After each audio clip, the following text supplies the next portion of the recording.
99% dependent on EU workers. We currently only have one British carer.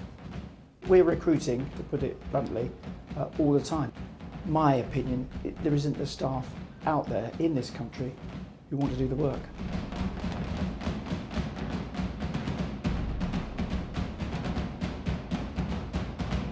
The care system in the UK is facing multiple systemic problems. I'm Lucia. I'm a BBC journalist. I'm also a retailer. I need my carers for pretty much everything.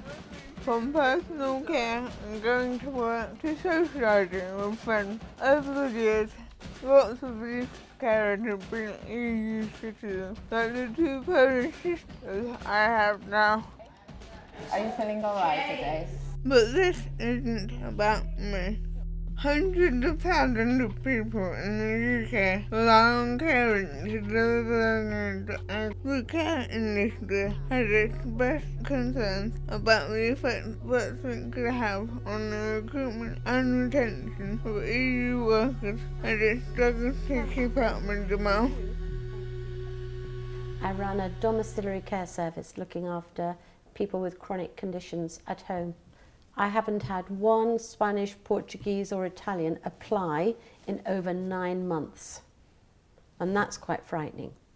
For the very first time in 14 years, I've actually had to say to people, I'm terribly sorry, I can't help you at the moment. There are currently 104,000 EU citizens working in the UK care sector. They make up 8% of the care workforce nationally, rising to 14% in London. The Department for Health says that since the referendum, 8,500 EU workers have joined the UK care workforce. But recruiters haven't told Newsnight they have seen a marked fall in applications. I think so many people are unsettled, and when I talk to my team, some of them are really unsettled. And when I try and investigate whether they've got friends that want to be carers or looking, to find out how else we can get people to fill spaces, they tell me their friends won't come to the UK because they don't know what's going to happen. After Brexit, the government plans to only give new visas to people who are going to earn £30,000 a year when they get here. It also says there may be short-term 12-month visas available for so-called low-skilled workers. But employers say care workers are skilled and they can't justify the cost of training someone to work for a few months. Is the answer paying more?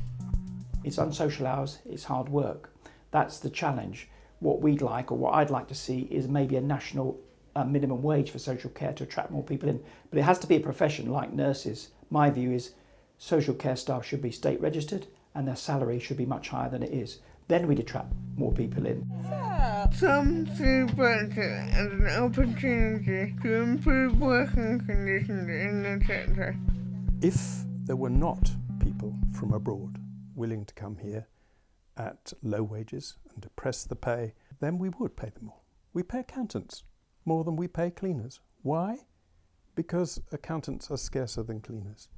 If cleaners were a little bit scarcer than they are now, they'd be paid a little bit more and more people would go in that profession. If carers were a little bit scarcer than they are now, they'd be paid a bit more than they are now and people would go into that occupation instead of something else. But we've decided, in the name of excusing ourselves because it's all about diversity and being nice to other people, but actually it's exploiting cheap labour from abroad and keeping the low paid in this country pay lower than it would otherwise be. That's not right. But questions over the future of the industry will be asked well before the Brexit referendum. 110,000 care vacancies remain unfilled. That's almost 1 in 10 of all care jobs. And it is projected that by 2030, the UK will need to find enough people to fill 500,000 more jobs. Government cash spending on social care has increased almost every year since 2008. However, King's Fund analysis showed that after inflation, funding is now below 2008 levels, even as demand grows. The government says they have given local authorities access to up to £3.9 billion more in dedicated funding for adult social care this year. Yet the publication of the government's Green Paper Consultation on care has been repeatedly delayed since the summer of 2017. There has been a planned Green Paper for quite some time now. It is now 21 years since Lord Sutherland's commission on social care, and since that time we've had a number of commissions. We've had the Care Act, which has been paused, and every government since the Blair government has fudged this issue. If the potential problems aren't addressed, agencies and providers say it's simple. If they can't recruit enough staff, older and disabled people will not get the help they need to wash, dress, eat or leave their homes. Many of these people might end up in an already stretched health service, and providers say some of these problems are already appearing. I can advertise and don't get anybody for 1 or 2 or 3 months at a time. Doesn't matter how I couch the advert, it doesn't matter where I put it, we just don't get the people applying. We've had enough time for talking because it's about me covering the shifts this weekend, next week, that I'm worried about, not what's happening 3 or 4 years' time. We're at a crisis point now, and that's why it needs to be addressed.